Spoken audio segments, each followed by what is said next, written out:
Welcome to our second panel session of the day entitled, What does the establishment of the European Defence Union mean for the future of NATO and transatlantic security and defence cooperation? In the context of the Ukraine war and the beckoning of a new Cold War in an increasingly dangerous world, in the context of signs of the West's perhaps in some ways understandable, but ultimately arguably alarming temptation to pivot from a freedom civilization into a security civilization at the potential expense of certain foundational principles, not least national democratic sovereignty, and what some of us would argue is the core and kernel impulse of liberalism, which is suspicion of potentially tyrannical concentrations of power, the implications of the EDU project is a colossal and crucial question.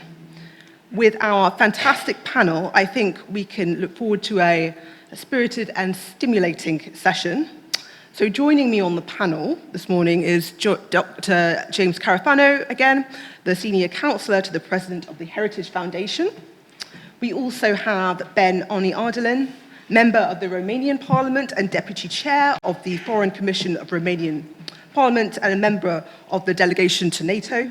He has coordinated foreign affairs for his party for the last 16 years and will undoubtedly bring a wealth of experience to the table. We also have Casper Pita, foreign policy analyst and columnist, the author of 3 books, including a recent one about the Le Pen family, and editor at New Order, a Polish think tank. And we have Fabio Galli, member of the Nazione Futura in Italy. So I will invite the panelists to give opening remarks of 5 minutes each. And I will then, on behalf of you ladies and gentlemen, probe them further for about 20 minutes and invite them to leave us with some closing food for thought. Due to time constraints, I won't be taking questions from the floor, but I encourage you to seek out the speakers in between sessions and during the closing dinner. I know that there are some very like-minded people in the room, but I hope that there will be some divergences, some points of disagreement. As an antidote to groupthink, if I feel that things are getting too harmonious and cozy, I will come in with some gentle playing of devil's advocate. But without any further ado, I invite our first speaker, James, to present for about 5 minutes or so. Okay, so first of all, you guys are brilliant because you put Joe Rogan on the far right, which is exactly where he belongs. So thank you for that. I want to make a super brief comment on energy. This is actually my 5th transatlantic conference in a week. Every place I have been, there's been a serious conversation about let's get real about the Green Deal. And I'm not sure, 5 years ago, that would have been about as heretical as saying, let's just all call it soccer, okay? I think that demonstrates real momentum. So very quickly, the number one reason why this is a really bad idea is this is a direct assault on national sovereignty. The last great bastion of sovereignty is the responsibility to defend your own people, and the EU will take that away from you. And then your freedom will all be lost. The second thing I would say is, look, if we're realistic about this, there is no such thing as European security out of the context of transatlantic security. The 2 great physical security threats to Europe are the destabilizing actions of Russia or the problems of the Middle East spilling over into Europe. And Europe simply does not have the capacity to deal with either of those outside of the context of the US. NATO is completely different from the concept of an EU defense identity because NATO is an alliance of equals. There has been a red card in NATO since the beginning. This is a tradition even going back to coalition in World War II. Collective defense acknowledges the idea that individual nations never sacrifice the right to make their own choices. In NATO, the smallest country has as much rights and authority as the United States. That is not true in the EU, and it'll never be true. And this is the last point I will make about what is wrong about a European defense identity. If we'd learned anything, one of the absolute key components of the future is, look, the United States is not going to defend you. The United States is also not going to abandon you because transatlantic security and defense is a vital interest of the United States. But we all have to share the burden. And a big component of that burden is the capacity for self-defense. Now, for many countries which are not on the southern frontier or they're not on the eastern frontier, that's to be in the form of missile defense and air defense to protect your infrastructure and your logistics. For frontline countries, that's actually going to be more about physically defending your territory and your coastline. But you're going to have to create a self-defense capability that makes Europe or NATO stronger than the sum of the parts. Poland has actually been a tremendous exemplar of this. And actually, I would tell you, in many ways, 99% of the future of the security of the transatlantic community is going to depend about what Poland does in defending its own military. Because if you have a Polish military that can defend itself and a Ukrainian military that can defend itself, regardless if it's NATO or in NATO or not, there is very little place for the Russians to go. And that will bring peace and stability to Europe for a very long time. The EU will not let you do that. The EU will parse this out and not allow nations to develop the capacity to defend themselves. And if you have any doubt on this, just look at the EU plan to develop munitions support for Ukraine. It delivered absolutely nothing. Individual nations in Europe, in the same organization, got together and created an unprecedented new supply chain to actually deliver munitions to Ukraine in real time. Your future is in your national sovereignty and taking your defense commitments seriously. It is not in creating another organization, the EU. If you think the Green Deal is bad, the defense deal will be far worse.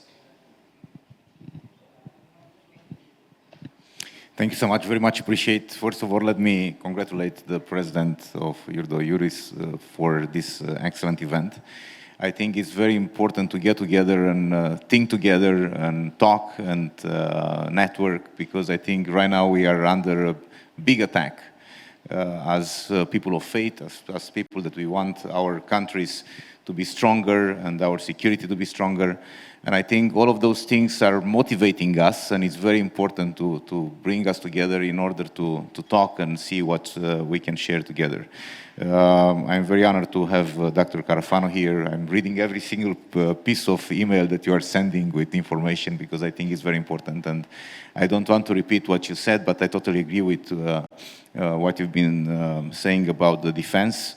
I'm coordinating foreign affairs on my party for the last 16 years, and also security, national security. And we've been one of the countries, I'm coming from Romania, and we've been one of the countries that we stepped in to support Ukraine in this war from the beginning. We have the largest border with Ukraine, 650 kilometers. And we've been, along with Poland, one of the main hubs for everything. And I'm stopping here, not mentioning what we've been done in the process. But I think it's very important to know that there are so many ties that we have to put together right now in order to understand the danger and to prevent a further escalation of the conflicts and of the situation, because it's such much tension in the society. Beside the war, beside anything going on in the world, there's so much tension in the world right now that we have to find a solution for that. Coming from Romania, just to give you a short background, Romania was between the countries that were on the winning side in the Second World War. And actually, with the blessing of the big powers, we were left with the Russians. So we stayed for 45 years with the communists. Romania was the only country in the Eastern Bloc that did not have Russian troops in Romania. All the others had. But our communist leader played the communist card more than all the others, so it was one of the most persecuted countries in the world. And I remember reading the memories and the things that some of the prisoners of the war, of the communists said at the time. They were in the prison, in the communist prison, right after they were arrested by the communists. And they were looking on the small window of their prison to look for the American ship coming to save them. That they never came for 45 years. So right after the fall of the Berlin Wall and the change in Eastern Europe, the American came over. And right now, we play a new card, we play a new role. And I remember a few years ago going to the German Bundestag. And I seized in the last 15 years a very high anti-American feeling in Western Europe, believe it or not. But I realized that. I was sitting in Council of Europe for some years. And so I went to the German Bundestag, and I was with the Foreign Affairs from my country, meeting with the Foreign Affairs from the Bundestag, and I asked them, you know, from the history, reading history, if there is a peace between United States and Germany, usually it's a transatlantic cooperation and peace, and everything goes well.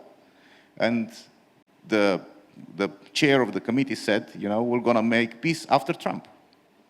The inhabitant of the White House, he doesn't deserve our attention.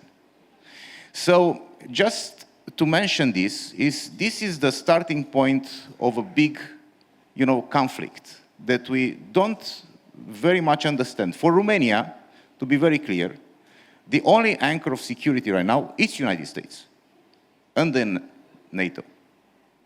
I was looking on the list of the commissioner, of the European Commissioner the other day, and we have a new post of the Defense Commissioner, which is a good joke, in my opinion.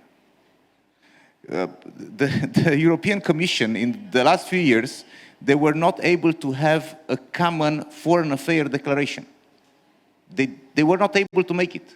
How to make a common defense, you know, unity or, you know, project. So I think it's very important for us to understand that right now, in this context of wars all around us, because we have in the Middle East as well, close to us. Just to give a very small example, after the coup in Turkey, between our intelligence and information system with Turkey, there is almost no cooperation. What NATO? I mean, that's the big question. So in this context, I think it's very important to stress up the fact that all these neo-Marxist type of theories, of projects, they are destroying peace and peace Europe. You know, just to give you one example, and I'm concluding with this. You know, the political correctness, it's a neo-Marxist project, okay? The first, they level the discourse. When they level the discourse, doesn't matter if it's a left-hand, right-hand politician, they all speak the same language. So you level the leadership. And after that, no one dares to say anything. So this type of leveling, you know, uniformist type of projects, it's a very neo-Marxist type of project, okay? This is what they want to do with the climate change. This is what they want to do with the gender equality. This is what they want to do with everything, you know? Communists wanted to dress up all the same, give us the same salary, give us the same type of wage and, you know, the food, and this was it. So I think this new form of neo-Marxism, which in a way or another, they catch the new mentality, I think it's very dangerous to us. And just to conclude, I think we have to have a new vision for our conservative agenda, a fresh vision, because people are buying a fresh vision, and I think we need to bring up that, and Dr. Carafano and President of Ordo, Iuris, they are doing a great job in shaping that. Secondly, we have to be very present, very vocal, and very visible. And thirdly, I think we have to be very vigorous in a very good, energetic strategy. And if we have that, I think we can win the battle. Otherwise, I mean, the swamp from the Washington, it's a very good setting compared with what's the swamp in Brussels. I mean, the swamp in Brussels, it's a lost case in my opinion. So thank you so much.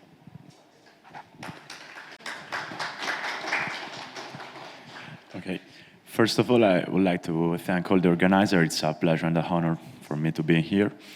And I think that we don't have to forget that for speaking about a nation to exist needs three elements: a territory, a people, of course, and sovereignty, the control of their own army. I'm sorry for my English. I will speak slowly to I hope that you will understand my focus point, the main points of my speech.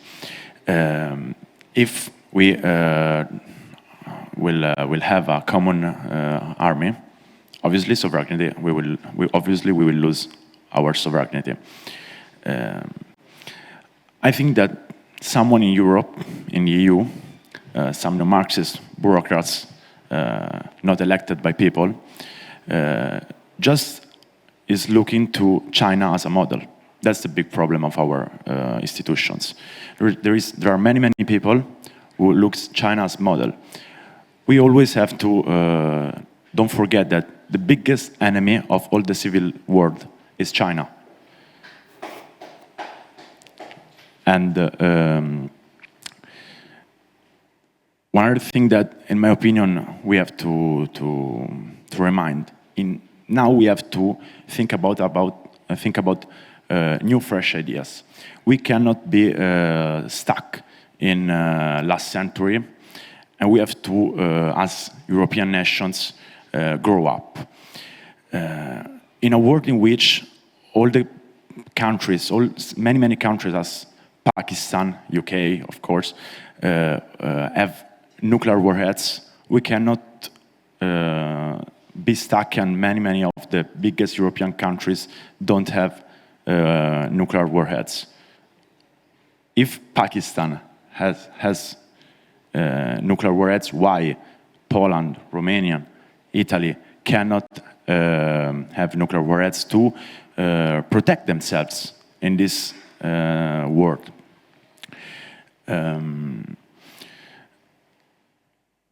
Another thing that the main point is that I'm very worried. I'm very worried because I see everywhere in EU institutions, in my country, Italy, all people that are starting to look at China as a model. We don't have to forget in this scenario how what China is, a communist country, what communists made in the world, and we have to protect ourselves, our nations, from Chinese politics. To conclude, I would like to say that a EU army, united army, it would be a big problem. First of all, because we have to understand who will be in charge of that army.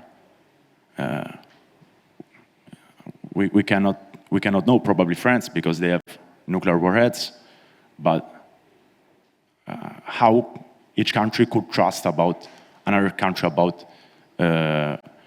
giving them the defense of our country. Obviously, we have to support all the international organizations, NATO, which we are in and in which we could defend together our countries. But all the countries, all the European countries must invest more in this time in defense and must invest in nuclear warheads. Thanks. I would also, of course, like to thank very much the organizers for the wonderful invitation and for my ability my ability to be here is a great honor. So thank you, and thanks for all the co-participants. Well, mainly I think that the main positive thing.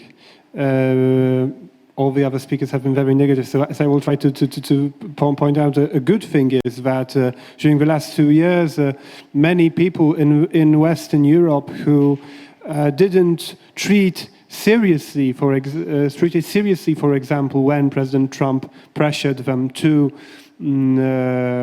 invest more in their military, to treat military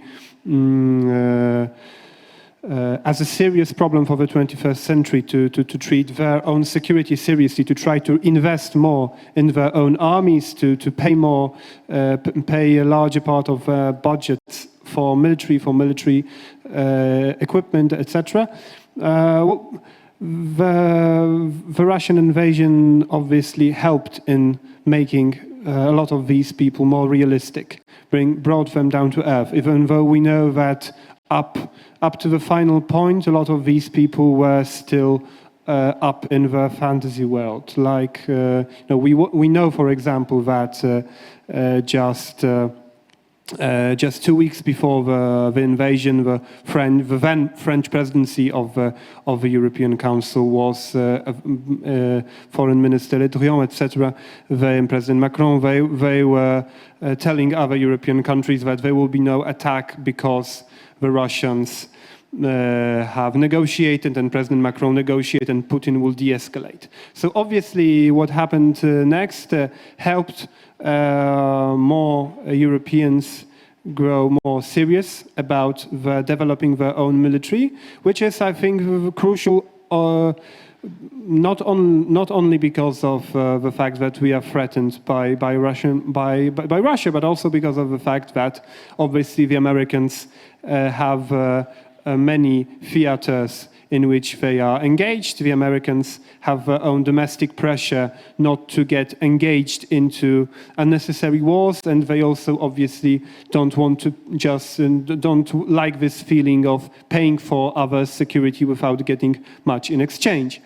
But we need to have a right balance. And we need to, and obviously we need to preserve our own national sovereignty, because it's obvious that by renouncing our sovereignty in such a crucial area as defense and giving it away to people like Madame von der Leyen, it's very obvious that these are people who have failed repeatedly in many other areas, like the aforementioned Green Deal or others. And they are the same people that beforehand, she was the German defense minister before. How does the German army look after her term there?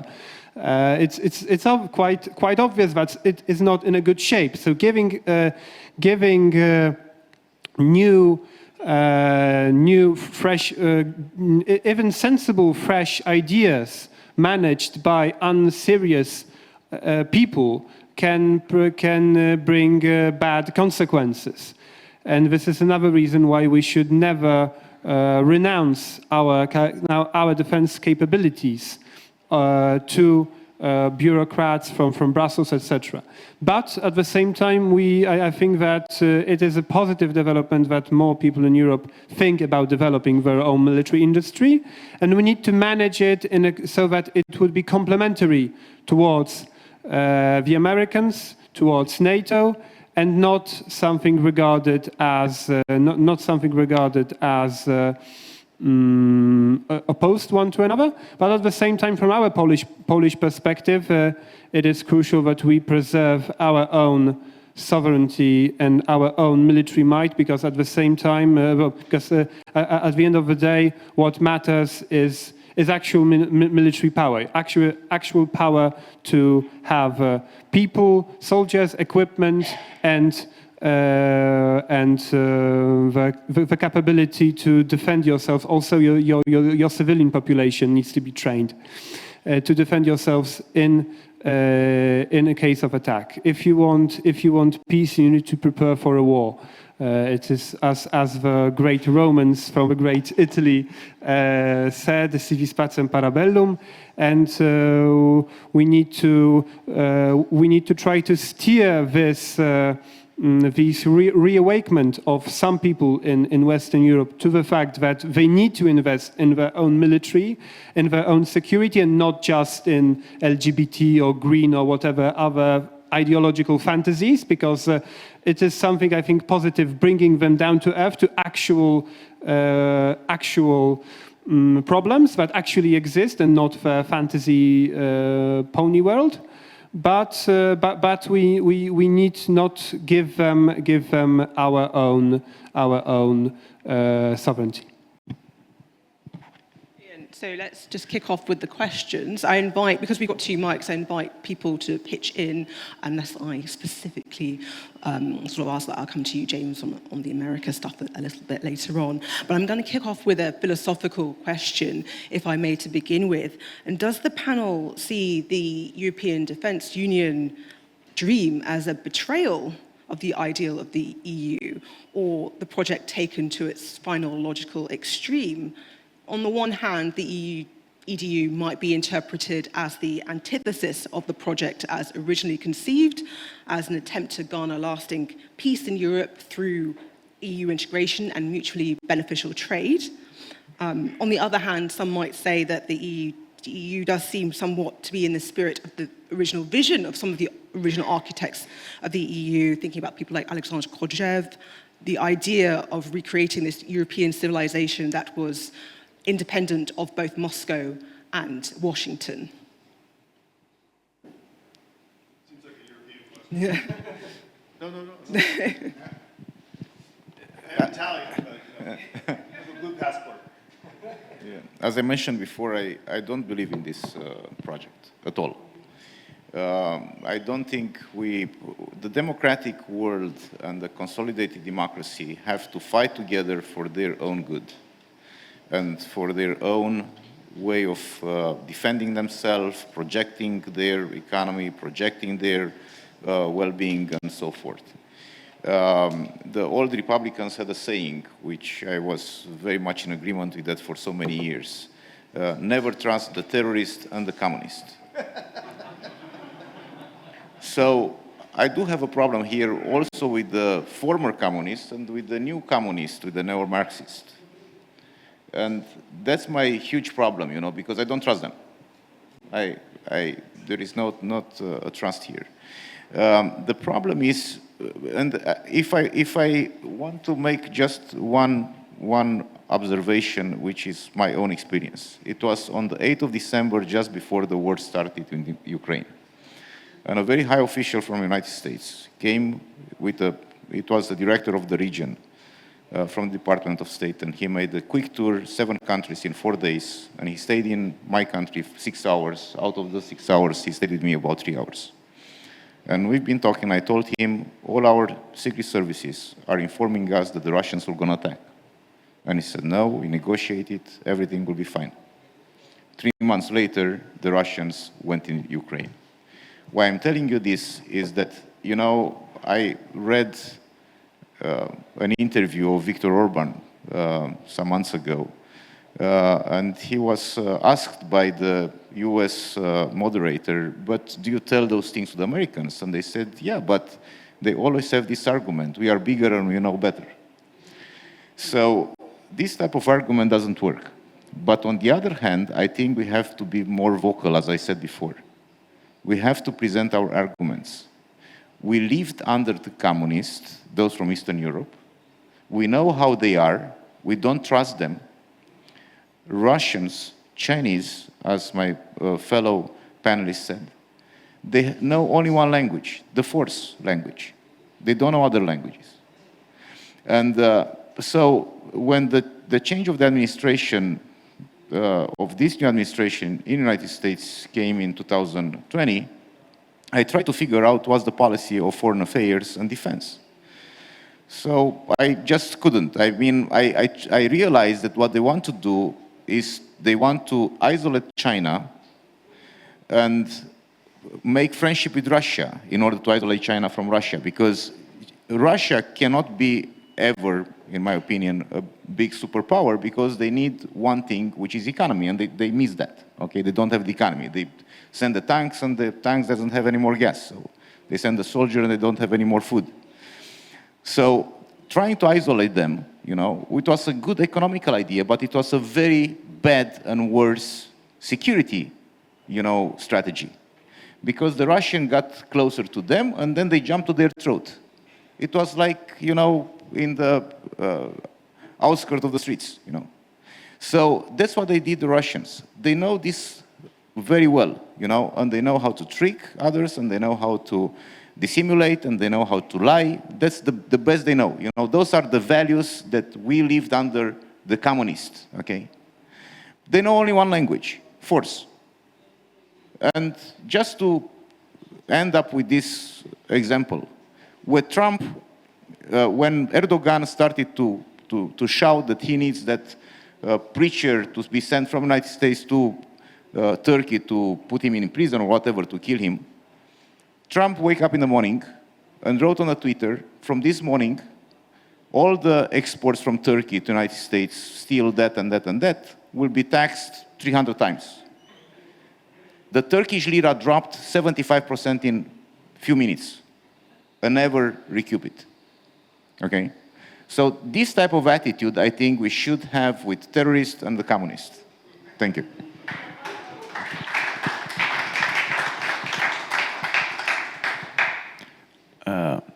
First of all, I would like to remind everybody that all the European countries have a known history that it's very, very ancient. So we are not one big country. We decided to be many countries united in some interests. How? And we have our countries with different interests. We compete in some areas of the world. For example, in the Mediterranean Sea, we have different interests. For example, Italy and France, during last century, compete to have influence and control some parts of northern Africa, some parts that now are on Chinese hands. So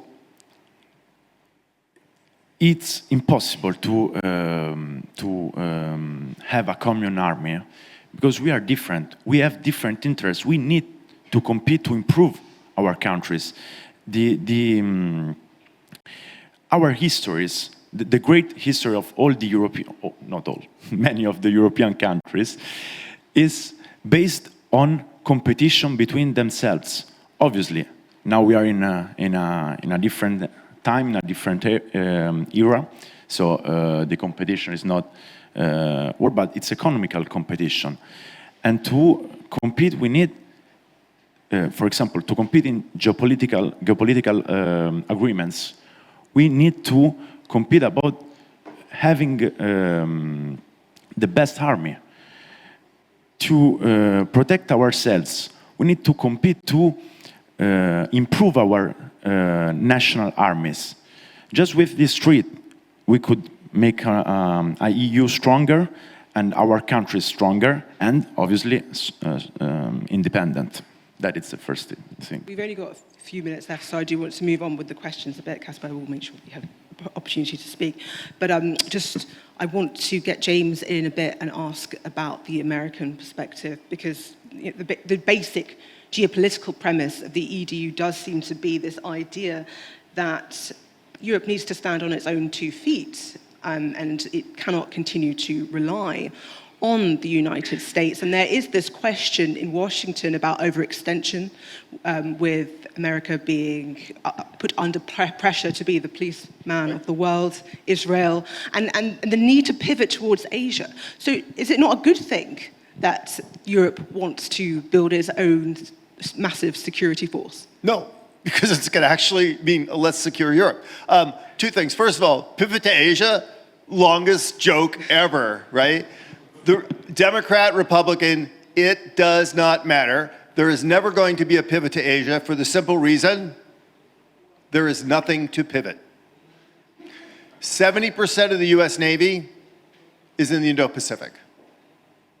So the other 30%, if we move that to, we wouldn't be able to do anything anywhere. There wouldn't be any trying to reopen the Red Sea. There wouldn't be any influence of the US.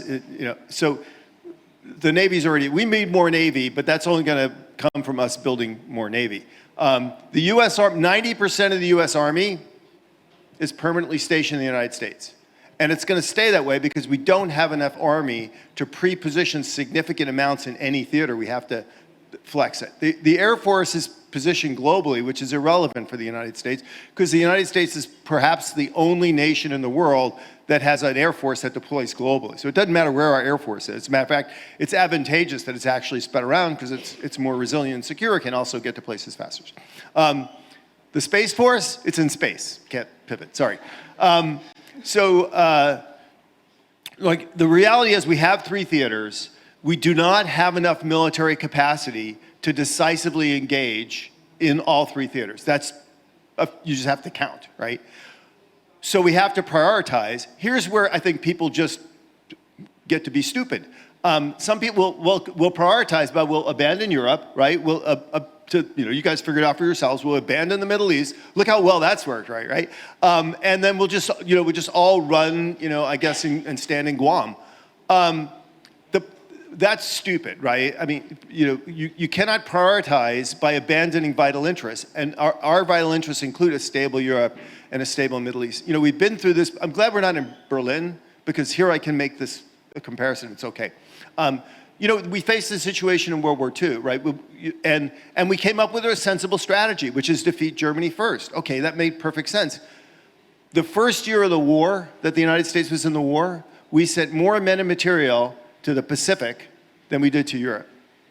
And the reason for that is if the Japanese had completely taken over the first and second island chains, including Taiwan, by the way, we would have been completely locked out of the Indo-Pacific. And coming back and defeating the Japanese later would have been incredibly difficult. So we stabilized that theater. And after we stabilized that theater, we kicked the hell out of Hitler. And then we went back and we defeated the Japanese. If you think about this, there's relevance to current US strategy. The European theater needs to be stable, and the Middle East theater needs to be stable. That is what is going to allow the United States to have a greater preponderance of power in creating a stable situation in the Indo-Pacific and contributing to, as you said, really preventing China from being a global destabilizing threat. So the Middle East, that's a lot more our problem than it is your problem. And quite frankly, if we have an administration which has a sensible, responsible policy for dealing with Iran in the Middle East, that's not only going to make it a stable theater for us, but it's going to be a real benefit to you guys, because your southern flank is going to be much more stable.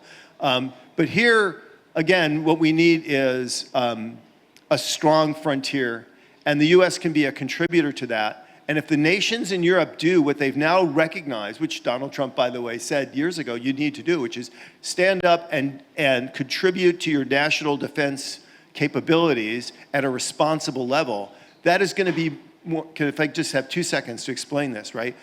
How lucky you guys really are. First of all, you have Swinland.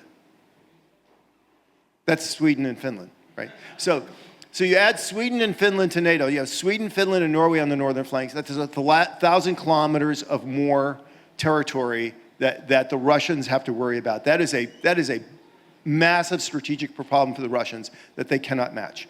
Then you're going to have a Ukrainian military, which again, it's not like if the Russians want to invade Europe, even if Ukraine's not in NATO, they can wave and say, "Hi, Ukrainians, we're going to Latvia. It's okay."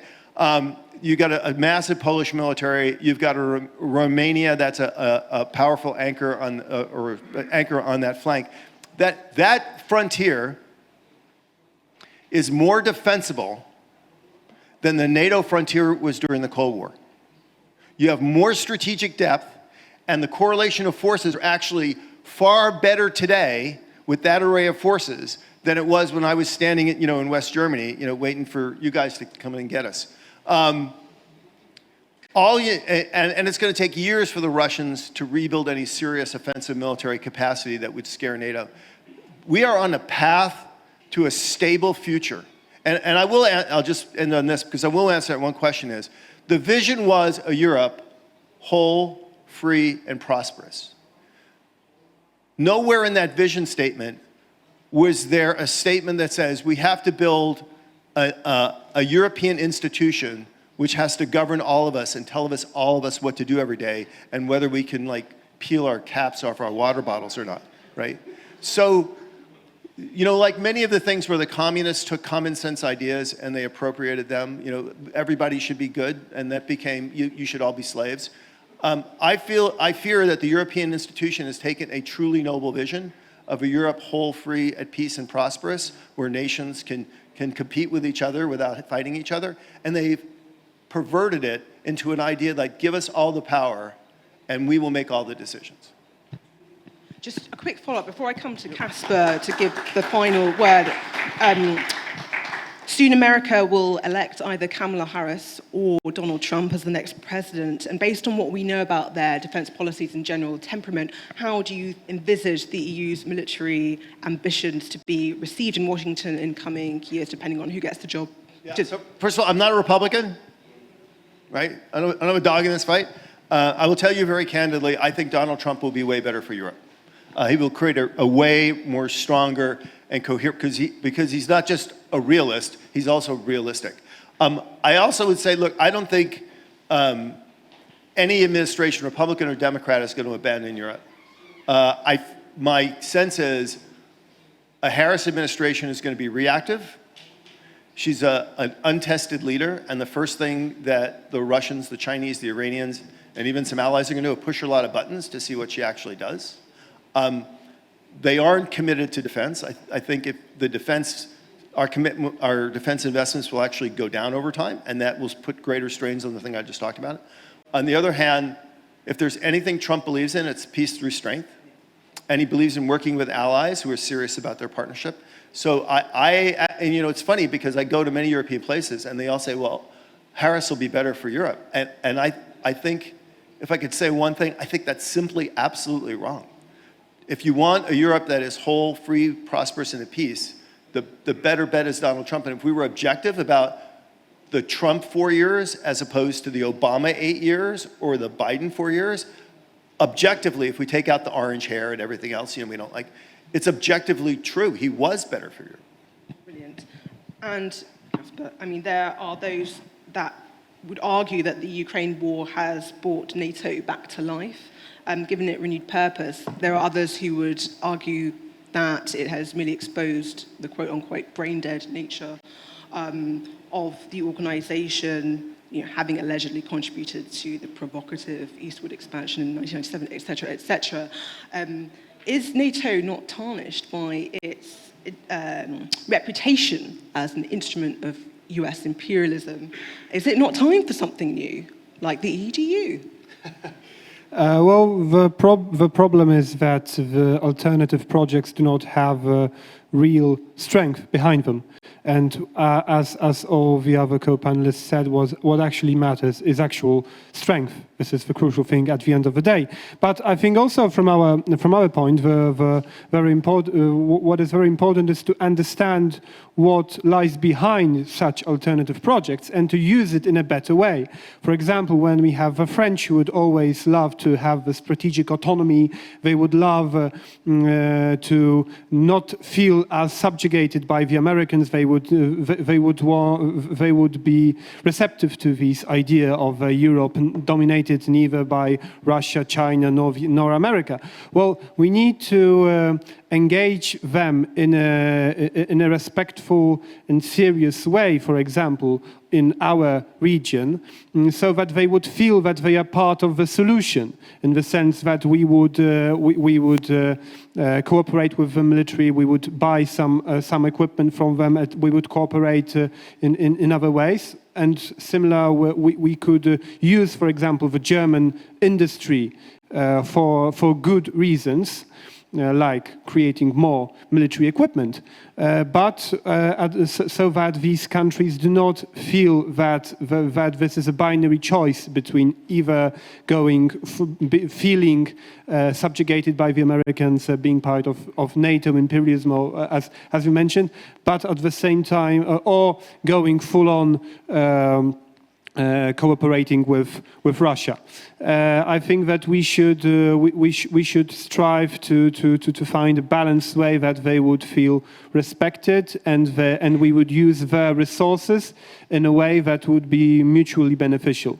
And this is the task ahead of us, obviously also the task ahead of whoever becomes the next American president, but also from our Polish perspective, it is very important to, I think, to engage individual countries are not EU institutions. EU institutions are almost always infringing upon sovereignty, and they are almost always damaging our actual security. But we should try to engage Western European countries, including Italy, for example, and trying to find places where we can exchange cooperation and going after our security problems, even if they are not always one-to-one the same, but we can do something for you, you can do something for us, and everyone feels that one contributes to common security. Brilliant. Thank you so much. We're out of time, so that's got to be a wrap. But join me in thanking our magnificent panel. Such big brains.